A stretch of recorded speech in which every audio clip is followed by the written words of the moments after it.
जी,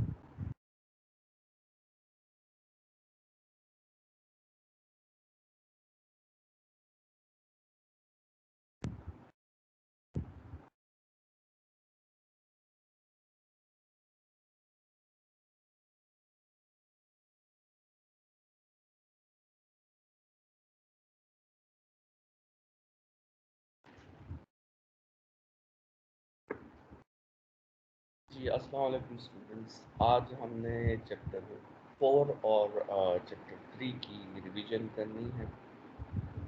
तो चैप्टर 4 को सबसे पहले स्टार्ट करते हैं। ये आपके चैप्टर 4 का स्मार्ट सिलेबस है। शॉर्ट क्वेश्चंस से स्टार्ट लेते हैं। शॉर्ट क्वेश्चन में शॉर्ट क्वेश्चन नंबर 1, 2, 3, 5, 6, 7, 8, 9, 10 और 11 ये शॉर्ट क्वेश्चन जो हैं आपके इंक्लूड हैं। सिर्फ शॉर्ट क्वेश्चन नंबर 4 जो है वो एक्सक्लूड है, जिसको हम एक नज़र डिस्कस करेंगे।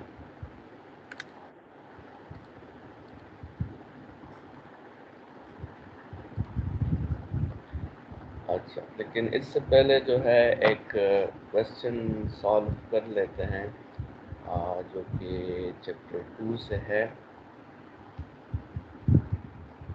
और उस क्वेश्चन को जल्दी से डिस्कस कर लेते हैं।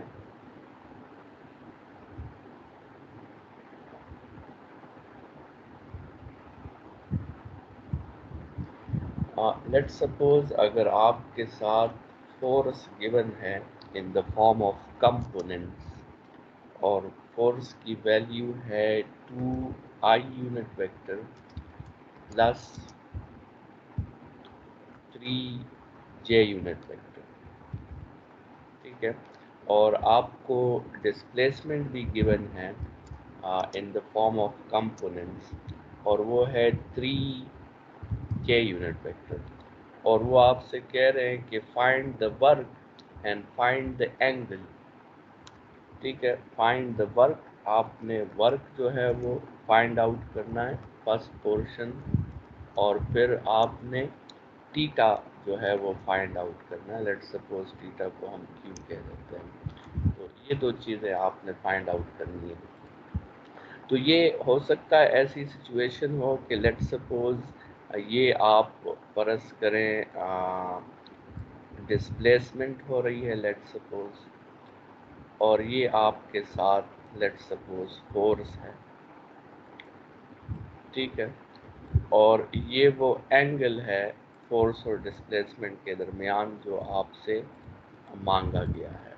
तो सबसे पहली बात तो ये है कि वर्क फाइंड करने के लिए हमें पता है कि work is the dot product of force and displacement. Work जो है फोर्स और डिस्प्लेसमेंट का डॉट प्रोडक्ट है।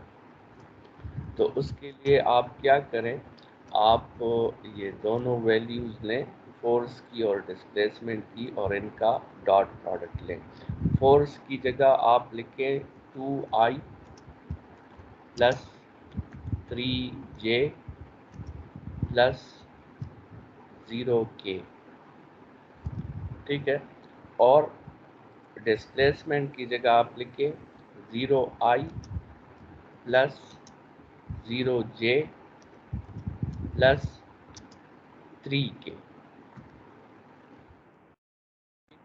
ये हमने फोर्स और डिस्प्लेसमेंट की वैल्यूज लिख ली, और दरमियान में इन दोनों का क्या हो रहा है, दरमियान में इन दोनों का डॉट प्रोडक्ट हो रहा है। तो हमने डॉट प्रोडक्ट की प्रॉपर्टी पढ़ी थी कि डॉट प्रोडक्ट में हम क्या करते हैं, आई को आई के साथ मल्टीप्लाई करते हैं, जे को जे के साथ मल्टीप्लाई करते हैं, और के को के साथ मल्टीप्लाई करते हैं। तो सबसे पहले तो आप इस 2 को 0 के साथ मल्टीप्लाई कर लें, तो 2 ज़ीरो साल आपके साथ 0 आ जाएगा। फिर प्लस, अच्छा फिर इस 3 को 0 के साथ मल्टीप्लाई कर लें, तो 3 ज़ीरो ज़ार भी आपके साथ 0 आ जाएगा। फिर प्लस, और फिर आखिर में 0 को 3 के साथ मल्टीप्लाई कर लें, तो उससे फिर आपके साथ 0 आ जाएगा। तो आपके साथ वर्क जो होगा, वर्क वो आपके साथ होगा 0 जाउल्स। सर सर हम इस तरह नहीं करें कि पहले 2i को 0i 0j3 के साथ मल्टीप्लाई करें, फिर 3j को तीनों के साथ मल्टीप्लाई करें और फिर 0 के तीनों के साथ मल्टीप्लाई करें। वो भी आप कर सकते हैं, ठीक है, लेकिन हमारे साथ शॉर्टकट फार्मूला मौजूद है ना, तो हम फार्मूला क्यों अप्लाई ना करें। हमारे साथ जो है a डॉट बी, ये हमने प्रॉपर्टीज़ में पढ़ा था कि a dot B is equal to, ये फार्मूला आप नोट्स में देख लें, A X B X plus A Y B Y yes sir. Plus A Z B Z, ये हमारा फार्मूला था। तो जब फार्मूला मौजूद है तो फिर dot lengthy product in process, terms of हाँ कंपोनेंट्स। बिल्कुल, dot product in terms of components. तो जब ये फार्मूला मौजूद है तो फिर बस लेंथी प्रोसेस करने का ज़रूरत जो है वो नहीं है ना, तो हम डायरेक्टली ये फार्मूला अप्लाई कर लेते हैं। और आप ज़रा इन वेक्टर्स को देखकर ज़रा ऑब्जर्वेशन करें, ये फोर्स जो है इसके कंपोनेंट्स को आप देखें तो आपको पता चलेगा कि ये फोर्स एक्स वाई प्लेन में है, ये फोर्स आपके साथ यस एक्स वाई प्लेन में है, और डिस्प्लेसमेंट को आप देखें तो वो जेड एक्सिस पे है, डिस्प्लेसमेंट जेड एक्सिस पे है, और एक्स वाई प्लेन का जेड एक्सिस के साथ जो एंगल आता है वो आपके साथ वो एंगल आता है जनाब 90 का। और जब भी एंगल 90 होता है उस वक्त आपका वर्क 0 होता है, ठीक है। यस तो सर। ये वर्क भी आपके साथ 0 जाउल्स है और एंगल जो है वो आपके साथ 90 है। एंगल को फाइंड करने का, जब भी आपको दो वेक्टर्स कंपोनेंट्स फॉर्म में गिवन हो और आपसे पूछा जाए कि एंगल फाइंड करें, तो जनरल जो फार्मूला आपने यूज़ करना है वो ये यूज़ करना है कि F dot D is equal to F D cos theta, यहाँ से आपने एंगल फाइंड करना है। तो देखिए एफ डॉट डी की जगह तो आप 0 लिख लें, ठीक है। अच्छा, फिर एफ का मैग्नीट्यूड जो है वो पाइथागोरस थ्योरम से फाइंड करें तो 2 square plus 3 square, 2 square 4 3 square 9, तो ये अंडर रूट 13 आ जाएगा। अब इसको कैसे लिखे, इस तरह लिख लेते हैं, एक तो आ जाएगा सर किस आपके तरह, साथ मतलब ये एफ किस तरह आया, क्या, ये एफ किस तरह आया, 13 किस तरह आया? ये आपके साथ जो f की वैल्यू है ना 2i प्लस 3j, इसका मैग्नीट्यूड जब हम लेंगे तो हम पाइथागोरस थ्योरम अप्लाई करेंगे। पाइथागोरस वो थ्योरम में अच्छा। आपके साथ जो है वो होगा 2 square plus 3 square under the root, ठीक है। तो ये आपके साथ फोर्स का मैग्नीट्यूड तो अंडर रूट 13 आ गया। अच्छा, साथ में डिस्प्लेसमेंट का मैग्नीट्यूड और साथ में आ जाएगा कॉस ऑफ थीटा, ठीक है, ये हो गया। अब ये अंडर रूट 13 और 3 को डिवाइड करें उस साइड पे तो 0 डिवाइडेड बाय एनीथिंग से भी 0 आता है, तो आपके साथ कॉस ऑफ थीटा की वैल्यू 0 आ जाएगी, और यहाँ से कॉस इनवर्स 0 लें तो थीटा की वैल्यू आपके साथ 90 डिग्रीज आ जाएगी। तो ये आपके साथ ये क्वेश्चन था।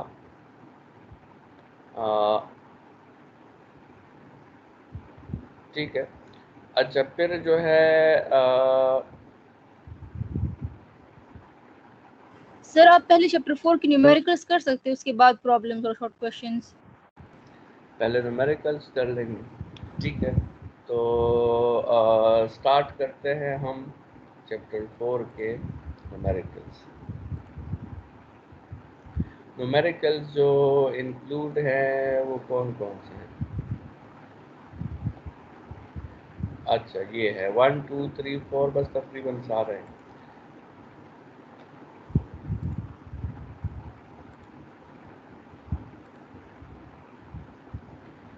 Chapter 4 problem. अच्छा,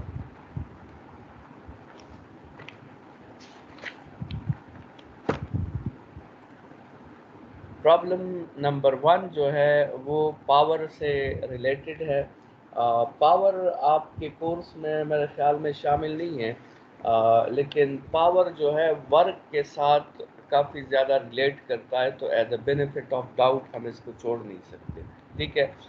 आपको मास गिवन है, 70 kg एक पर्सन का मास है, आपको टाइम इंटरवल गिवन है जिस टाइम में उसने एक हाइट कवर की है, और आपको हाइट गिवन है, और आपसे कहा गया है कि पावर फाइंड करें। तो पावर का फॉर्मूला है वर्क डन बाय टाइम, लेकिन यहाँ पे आपको पता है कि वर्क किस में कन्वर्ट हो रहा है, वर्क पोटेंशियल एनर्जी में कन्वर्ट हो रहा है। तो आप वर्क की जगह according to work energy principle आप mgh भी लिख सकते हैं।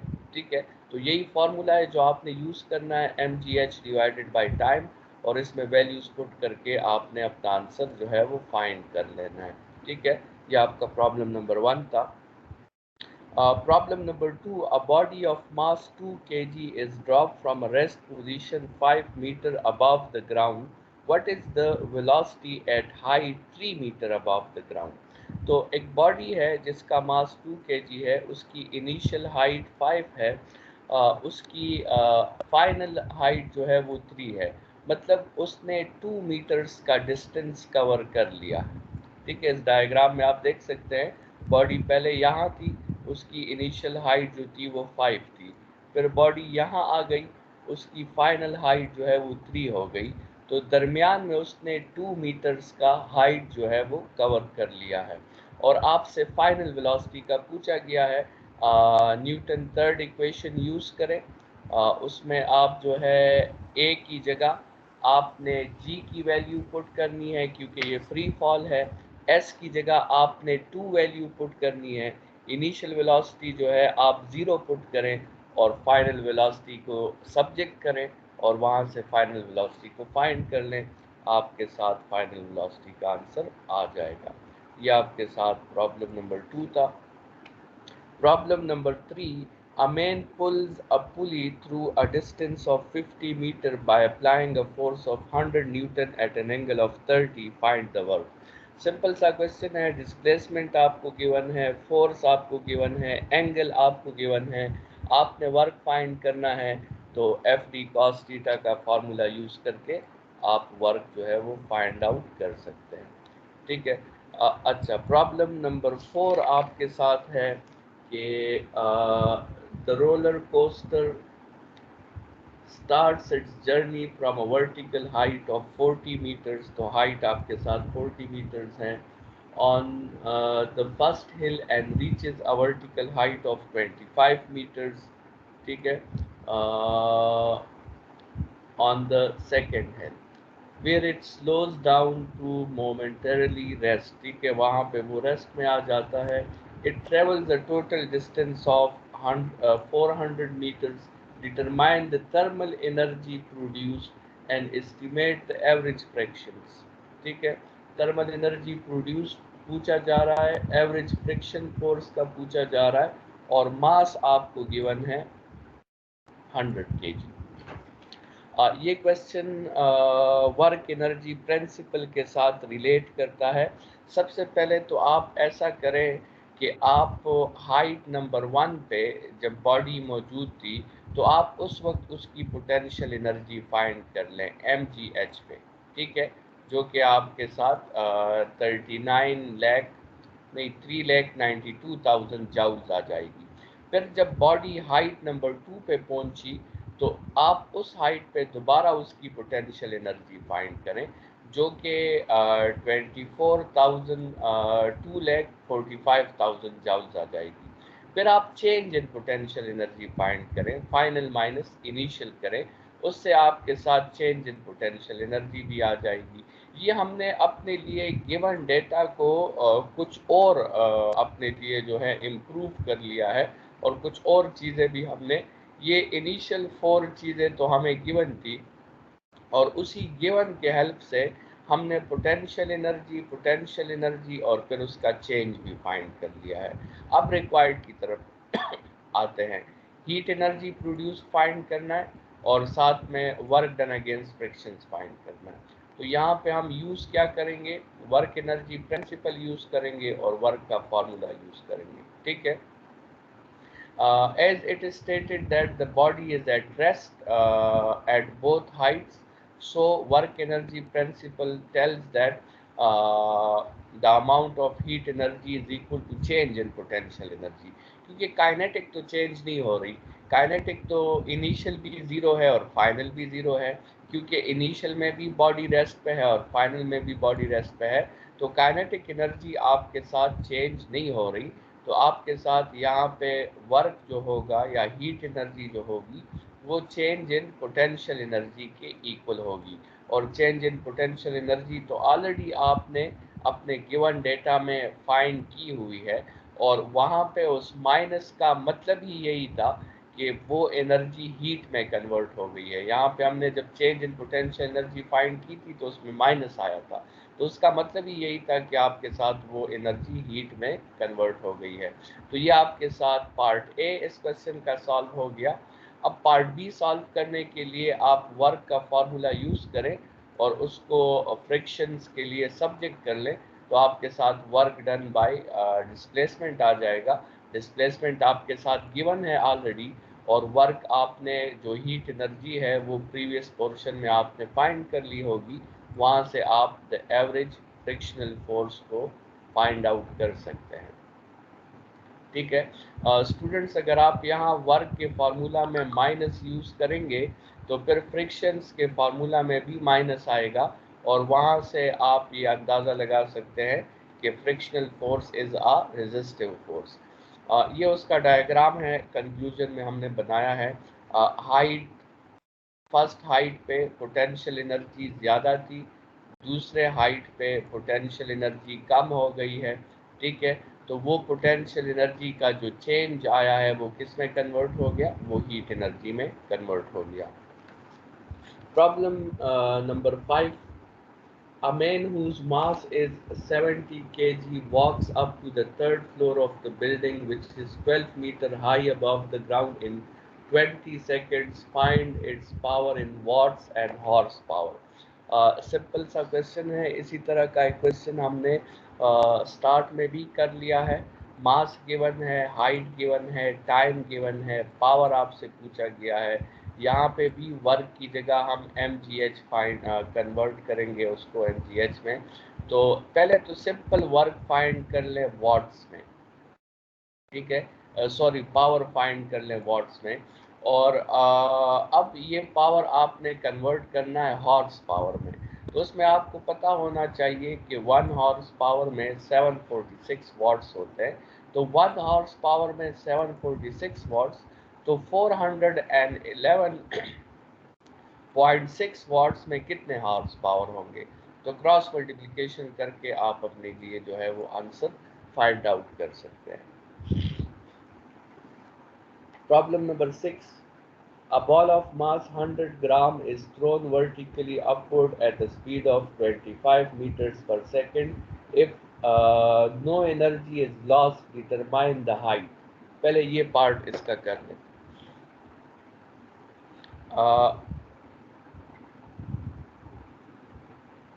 ये कौन सा क्वेश्चन है? Problem number 6। अच्छा, प्रॉब्लम नंबर 6 तो डिफरेंट है। What height can a 400 watt engine lift 100 kg body in 3 seconds? ठीक है, आपको पावर गिवन है, आपको मास गिवन है, आपको टाइम गिवन है, हाइट आपसे पूछा जा रहा है। वही आपने फार्मूला यूज़ करना है पावर का, लेकिन इस दफ़ा आपने इसको हाइट के लिए सब्जेक्ट करना है, और हाइट के लिए सब्जेक्ट करने के बाद आपने इसमें वैल्यूज़ जो है वो पुट कर देनी है। सारी वैल्यूज़ आपको गिवन है। अच्छा, अब आते हैं क्वेश्चन नंबर 7 की तरफ। क्वेश्चन नंबर 7 का स्टेटमेंट है कि a ball of mass 100 gram is thrown vertically upward at a speed of 25 meters per second. If no energy is lost, determine the height. ये इसका पार्ट 1 है, तो सबसे पहले इसका पार्ट 1 करते हैं। आपको मास गिवन है 100 ग्राम्स, इसको केजी में कन्वर्ट कर दें तो 0.1 केजी आ जाएगा। आपको इनिशियल वेलोसिटी गिवन है और आपसे हाइट मांगी जा रही है, और क्वेश्चन में कहा गया है कि आपके साथ जो लॉसेस हैं वो नहीं हो रही, एनर्जी जो है वो लॉस नहीं कर रही। ठीक है, तो एनर्जी लॉस नहीं कर रही, और आपने क्या फाइंड करना है, आपने हाइट जो है वो फाइंड करनी है। अच्छा, तो हम वर्क एनर्जी प्रिंसिपल यूज़ करेंगे। ये वो पहला केस है, देखिए बॉडी को हमने थ्रो किया और वो इस हाइट पे आके रुक गई। ठीक है, और इसमें हमने एनर्जी लॉस नहीं की, ठीक है। तो ये तो अपवर्ड मोशन है, और अपवर्ड मोशन में वर्क एनर्जी प्रिंसिपल कहता है कि आपके साथ काइनेटिक एनर्जी जो है वो पोटेंशियल एनर्जी में कन्वर्ट होती है।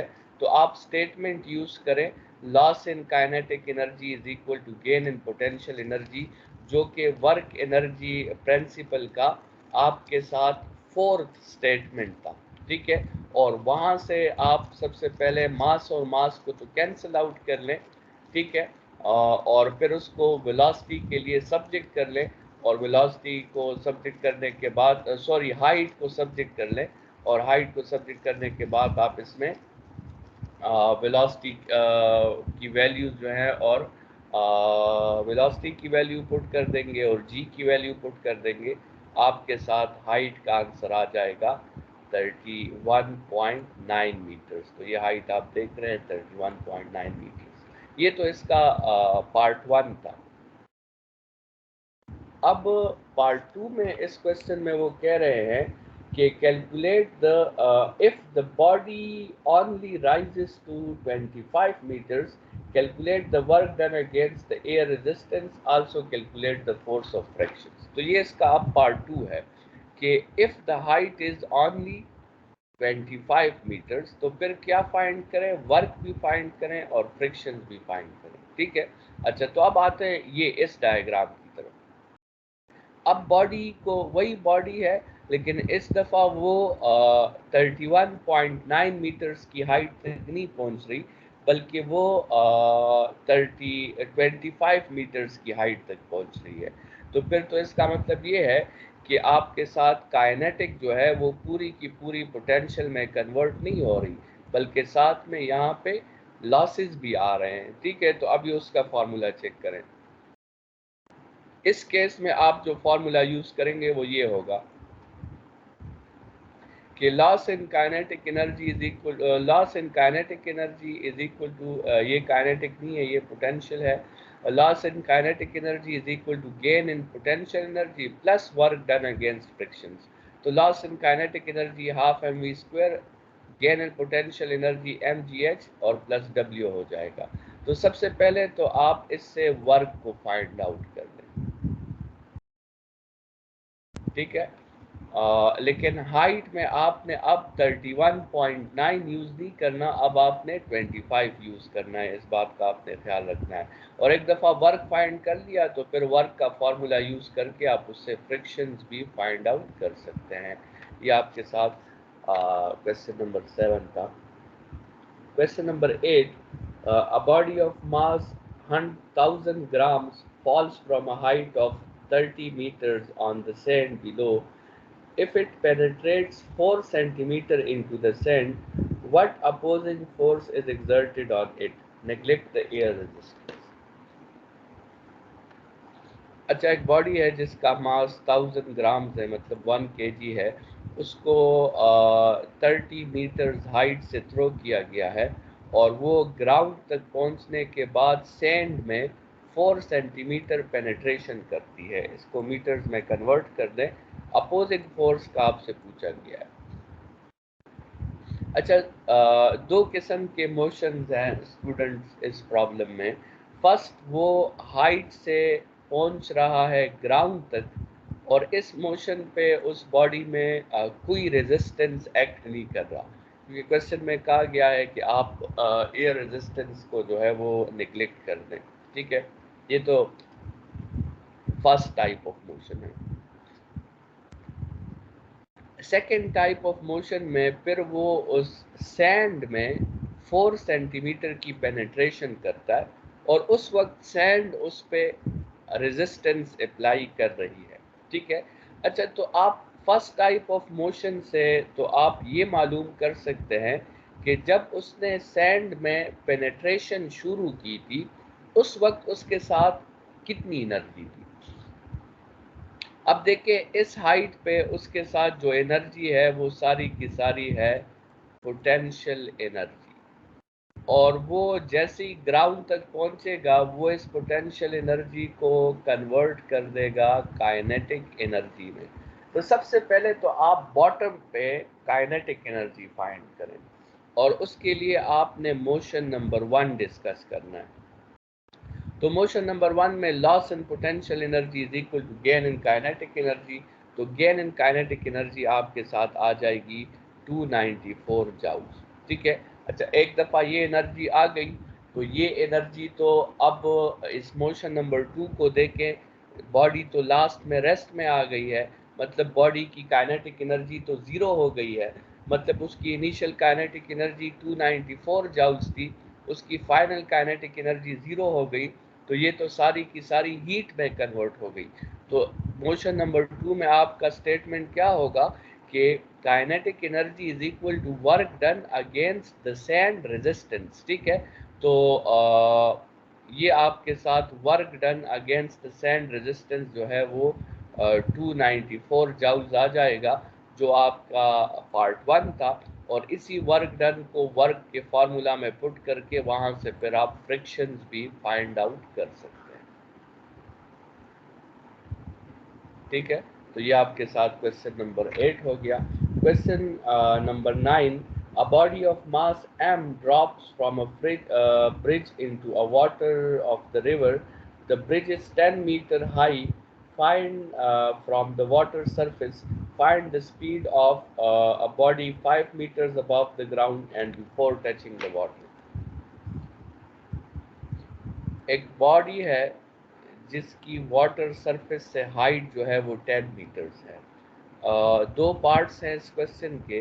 पहला पार्ट ये है कि ये बॉडी जब 5 मीटर्स का डिस्टेंस कवर कर ले और 5 मीटर्स का डिस्टेंस रह गया हो, उस वक्त आप इसकी फाइनल वेलोसिटी फाइंड करें। और जब ये बॉडी 10 मीटर्स का डिस्टेंस कवर कर ले और बिल्कुल ये वाटर के सरफेस के साथ टच होने वाली हो, उस वक्त आप इसकी फाइनल वेलोसिटी फाइंड करें।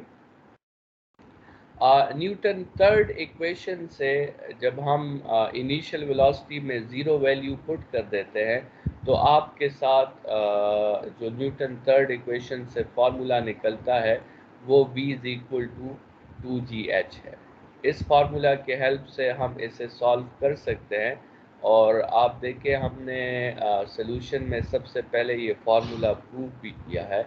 ये आप न्यूटन थर्ड इक्वेशन से भी प्रूव कर सकते हैं और वर्क एनर्जी प्रिंसिपल से भी आप प्रूव कर सकते हैं। सिर्फ करना आपने ये है स्टूडेंट्स कि पार्ट 1 में आपने हाइट की जगह 5 मीटर्स पुट करना है और पार्ट 2 में आपने हाइट की जगह 10 मीटर्स जो है वो पुट करना है। ठीक है। और आपके साथ दोनों आंसर्स जो है वो आ जाएंगे।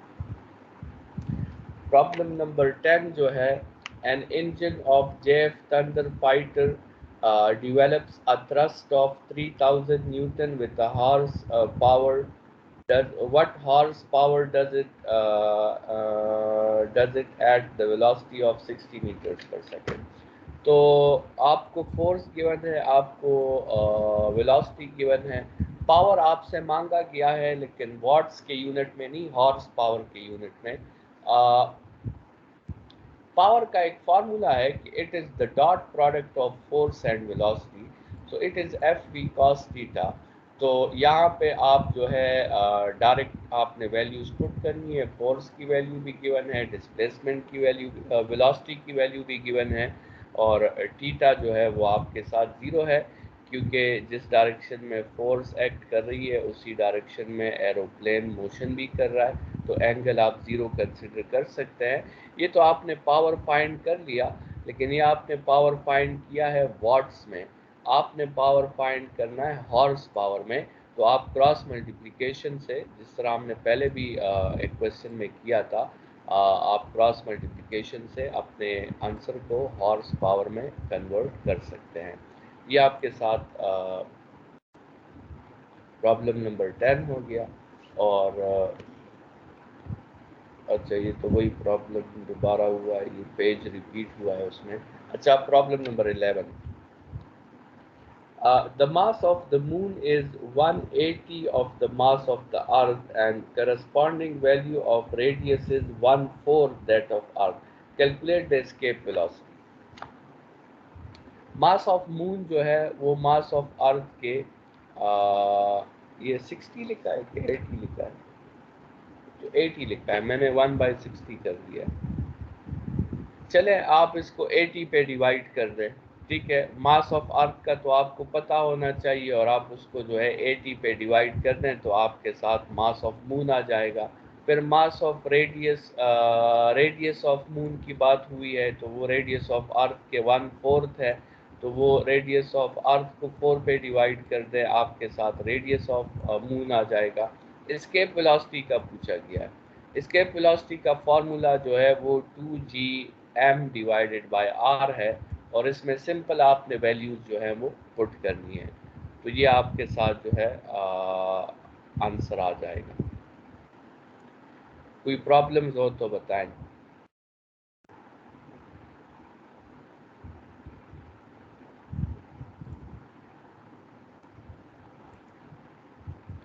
कोई प्रॉब्लम है?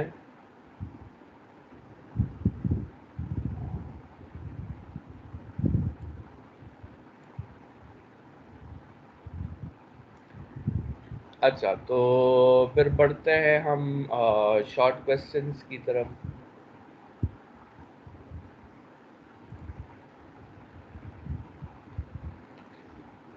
शॉर्ट क्वेश्चन अगर आप देखें स्मार्ट सिलेबस में तो 1 2 3 4 5 6 7 8 तकरीबन शॉर्ट क्वेश्चन भी सारे इंक्लूड हैं, ठीक है।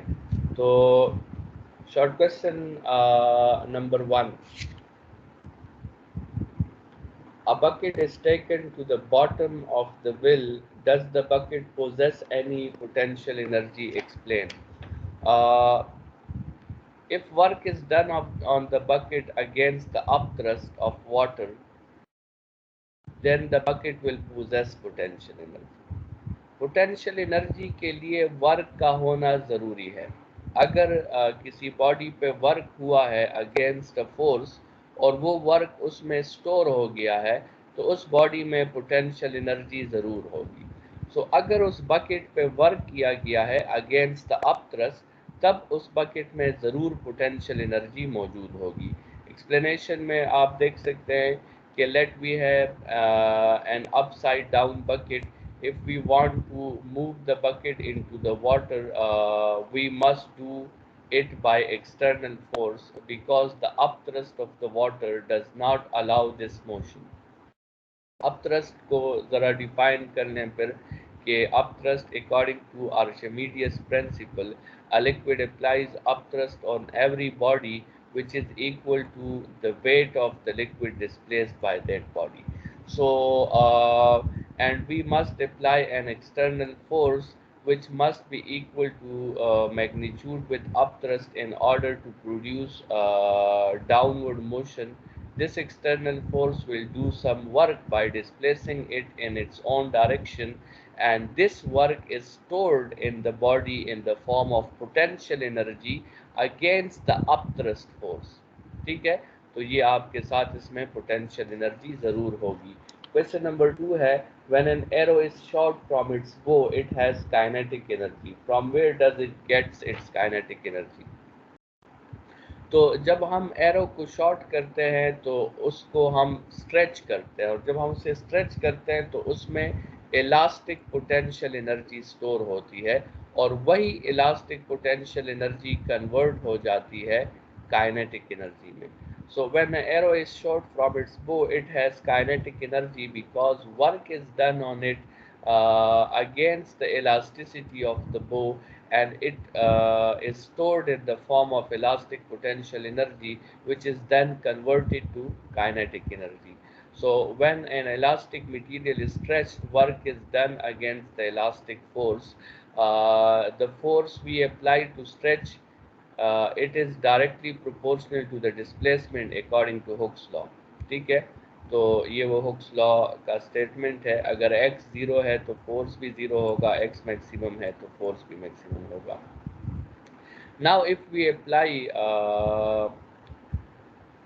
To stretch we must do work against elastic force, और उस फोर्स वर्क का फॉर्मूला जो है वो आपके साथ हाफ के एक्स स्क्वायर है, ठीक है। ये वर्क जो है स्टोर हो गया है in the form of elastic potential energy, और जब हम इस बो को रिलीज करेंगे तो यही इलास्टिक पोटेंशियल एनर्जी कन्वर्ट हो जाएगी काइनेटिक में। ठीक है, तो ये आपकी क्वेश्चन नंबर 2 का आंसर है। Question number 3, does a hydrogen filled balloon possess any potential energy? तो yes, the hydrogen filled balloon possesses potential energy at the surface of earth because work has done on hydrogen balloon against the upthrust of air, bringing it to the surface of earth. आपको पता है कि atmosphere में जो near atmosphere है उसमें denser gases हैं, और जो आउटवर्ड एटमॉस्फेयर है उसमें रेयर गैसेस हैं।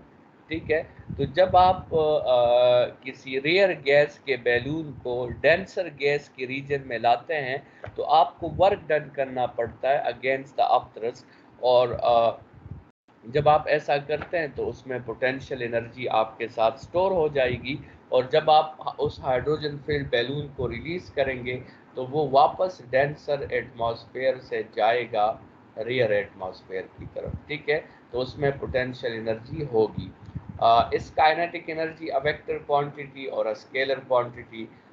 ये क्वेश्चन जो है एज सच तो कोर्स में नहीं है, लेकिन देख लेते हैं। Kinetic energy is a scalar quantity, it is not a vector quantity. इसके दो रीजंस हैं। पहला रीज़न ये है कि काइनेटिक एनर्जी के फार्मूला में जो फैक्टर्स हैं हाफ एम वी स्क्वायर, इसमें M mass of the body scalar quantity है, वी स्क्वायर जो है ये वेलोसिटी का स्क्वायर नहीं है, ये स्पीड का स्क्वायर है, और स्पीड भी स्केलर है, तो स्केलर इनटू स्केलर से हमेशा स्केलर आता है। ठीक है, तो ये तो इसकी पहला रीज़न हो गया। दूसरा रीज़न, अगर आप डॉट प्रोडक्ट की एक प्रॉपर्टी को रिकॉल करें जो था a dot a is equal to A square, अगर इस प्रॉपर्टी के तहत आप इस v स्क्वेयर की जगह v डॉट v लिख लें तो काइनेटिक एनर्जी का फॉर्मूला आ जाएगा half M V dot we.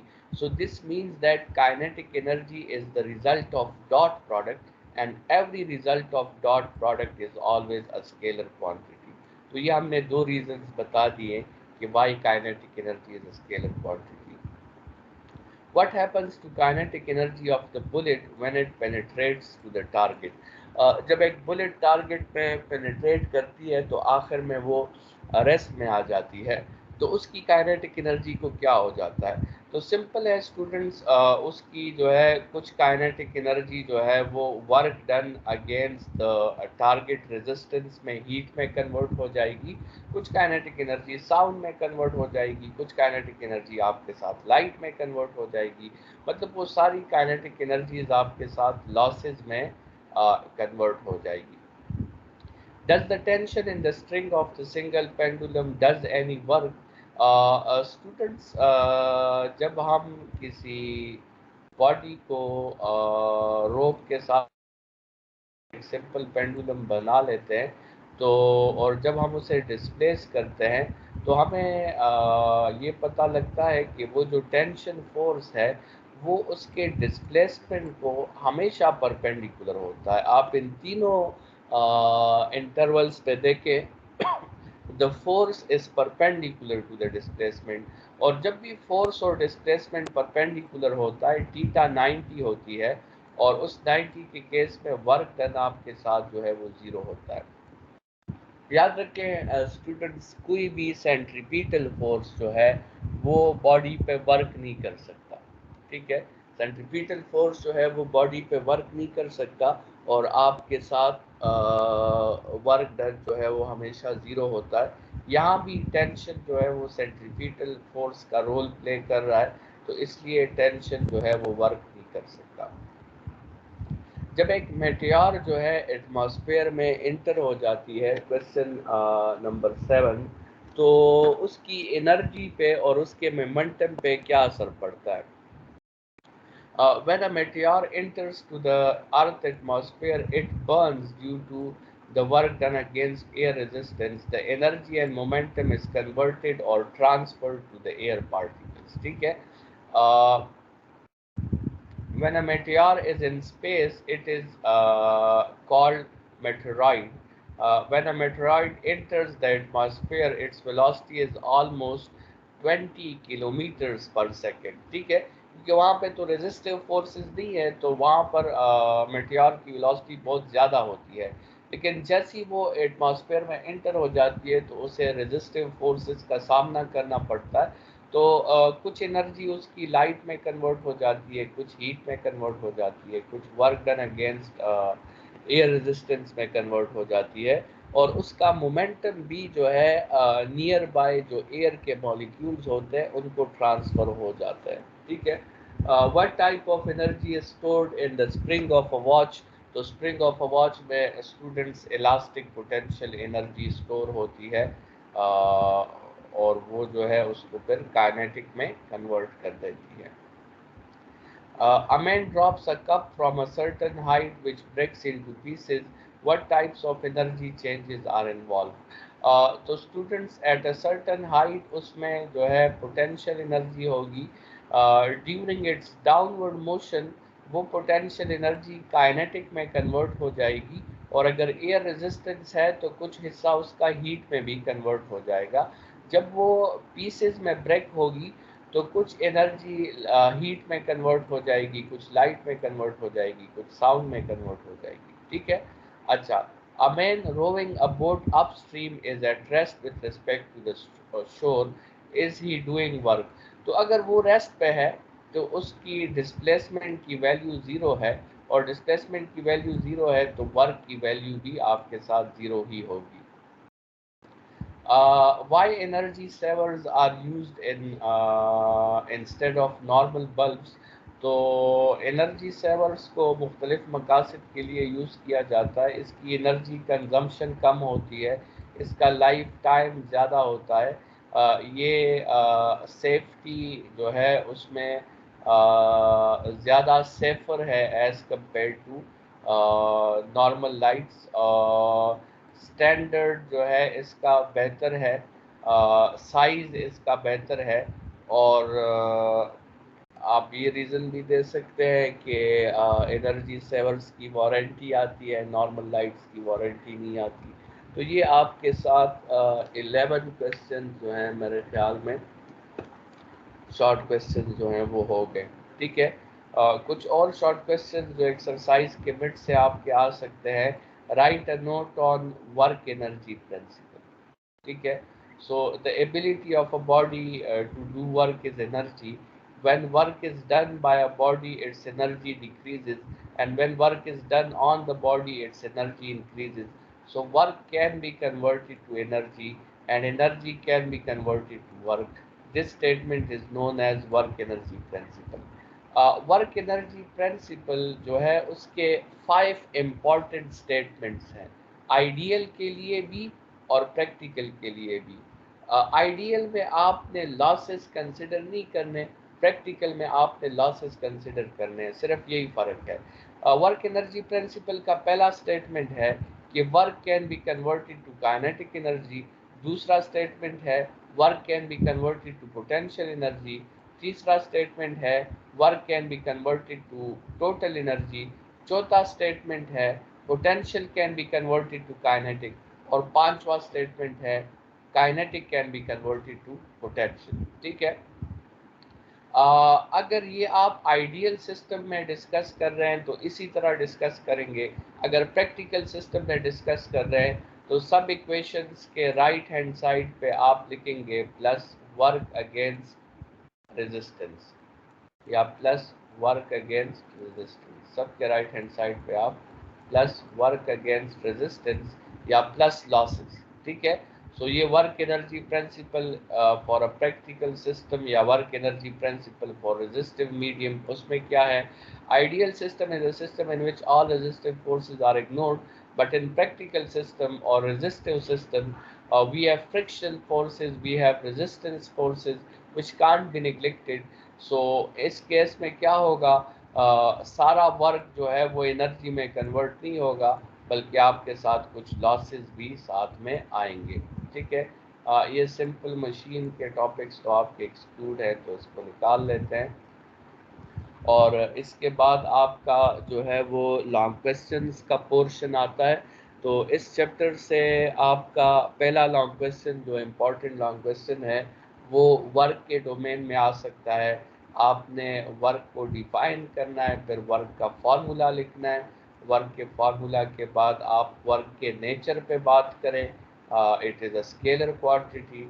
अच्छा, फिर आप जो फार्मूला आपने लिखा है, इसमें जो सिंबल्स आपने यूज़ किए हैं, उन सिंबल्स को एक्सप्लेन कर लें कि ये सिंबल्स आपके साथ क्या क्या चीज़ें हैं।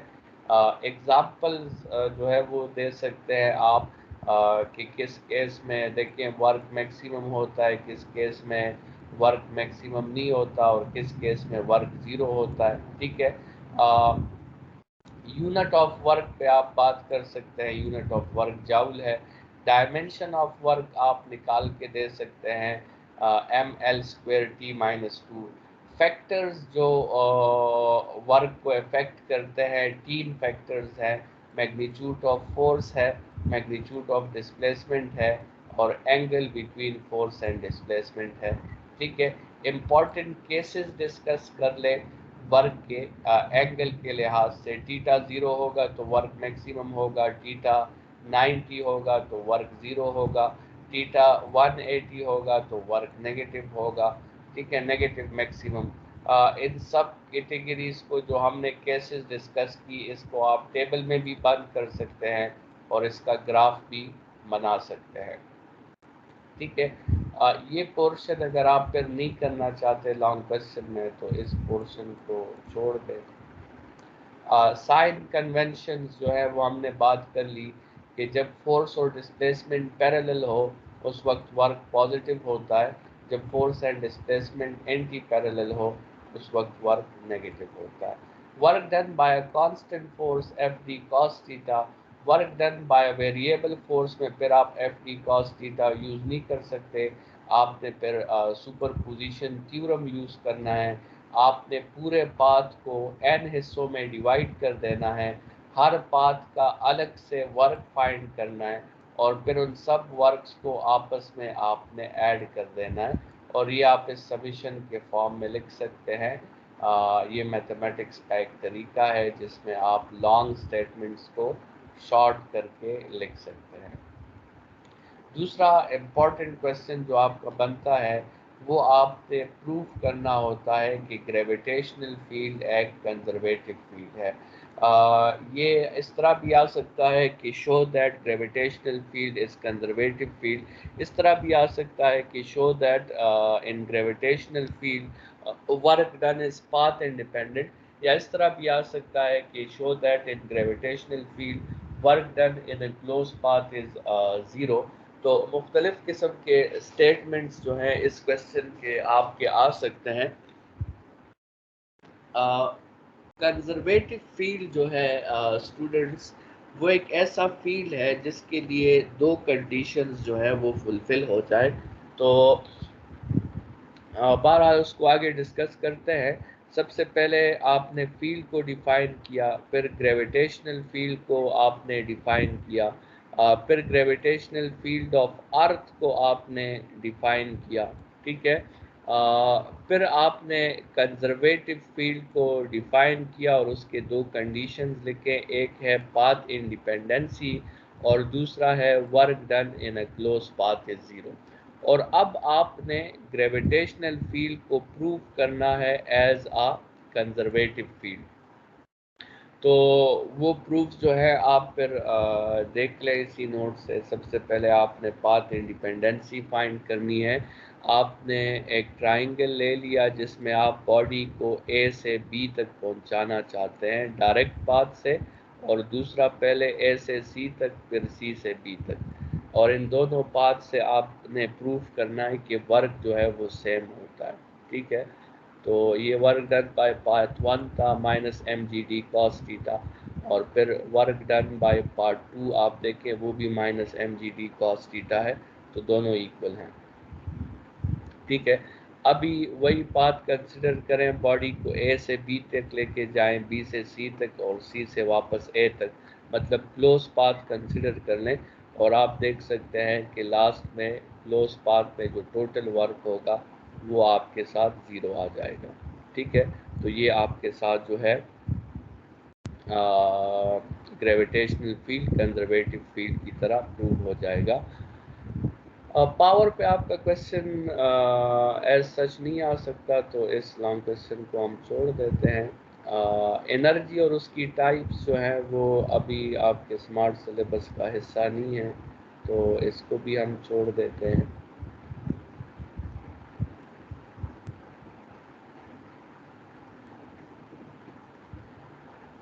इसके बाद जो है ये क्वेश्चन इम्पॉर्टेंट है।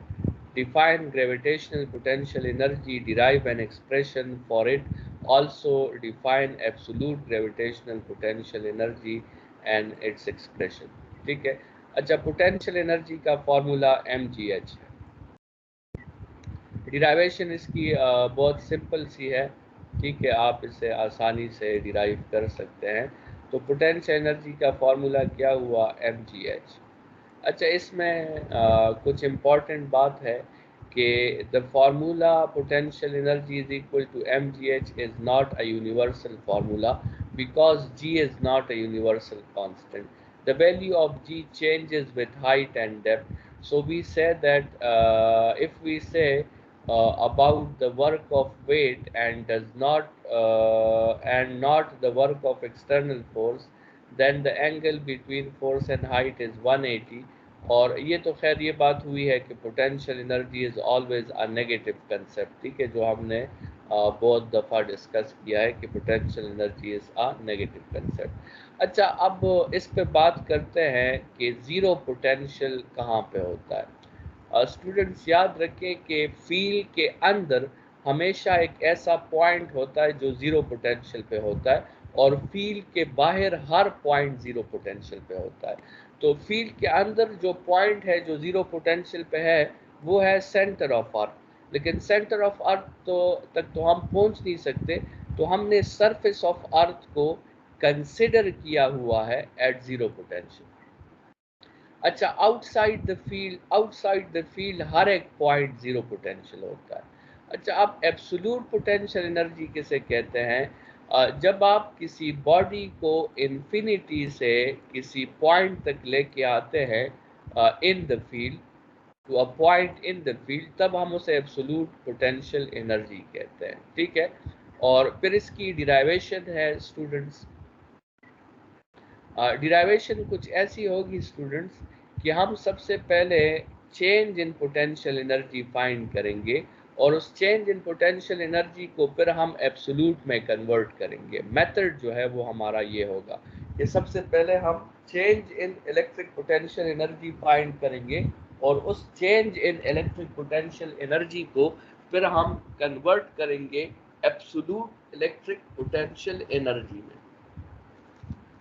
ठीक है, तो लेकिन मसला यहाँ पे ये होगा कि पोटेंशियल एनर्जी का जो फॉर्मूला है mgh, वो हम यहाँ पे यूज़ नहीं करेंगे, क्योंकि g जो है वो वेरिएबल है, और जब भी एक क्वांटिटी वेरिएबल होती है तो हम उसके लिए फिर वो फार्मूला यूज़ नहीं कर सकते। हम यहाँ पे सुपरपोजिशन थ्योरम अप्लाई करेंगे। हम पूरे पाथ को n हिस्सों में तकसीम करेंगे, हर हिस्से का अलग से वर्क फाइंड करेंगे, और फिर उन सब वर्क्स को हम आपस में ऐड कर देंगे। जैसे आप यहाँ पे देख सकते हैं कि अगर आप जो है g का फॉर्मूला निकालें, तो g जो है वो आप देखें, g is a function of radius. ठीक है, जिसकी वजह से क्या है कि हम mgh का फॉर्मूला यूज़ नहीं कर सकते। तो अब डिराइवेशन में देखें हमने क्या किया कि एक बॉडी है A पर, हम उसको पहुंचाना चाहते हैं B पर। ठीक है, तो एक तो ये है कि हम ये हाइट फाइंड कर लें कि ये कितना हाइट है ये दरमियान में, और mgh का फॉर्मूला यूज़ कर लें, लेकिन ऐसा हम नहीं करेंगे। ठीक है, क्योंकि g जो है वो वेरिएबल है। तो हमने क्या किया, हमने r को, ये जो आपके साथ r का डिस्टेंस है ये, इसको हमने छोटे छोटे पार्ट्स में कन्वर्ट कर दिया। ये नीचे डायग्राम में आपको नज़र आ रहा है, और हर हिस्सा जो है वो डेल्टा r का है। ठीक है। अच्छा, ये थोड़ा सा वर्टिकली जो है बॉडी A पे है देखें, और हमने उस बॉडी को पहुंचाना है बी पर, लेकिन हम उसको डायरेक्टली नहीं पहुंचाएंगे, हम उसको ए से पहले R1 तक पहुंचाएंगे। मतलब हम उसे इतना डिस्टेंस देंगे जिसको हमने डेल्टा आर कहा है। तो जब बॉडी ए पे थी उस वक्त उसका रेडियस जो था वो RA था। जब बॉडी R1 पे चली गई तो उस वक्त उसका रेडियस जो था वो R1 था। तो सबसे पहले तो इसकी डिराइवेशन देख लें, वर्क का फॉर्मूला यूज़ करें और उसमें जो है आप फिर वो एवरेज जो आर की वैल्यू है वो फाइंड आउट कर लें। एवरेज आर की वैल्यू के लिए हमने एक शॉर्टकट भी पढ़ा था, ये तो उसकी एक्चुअल डिराइवेशन है।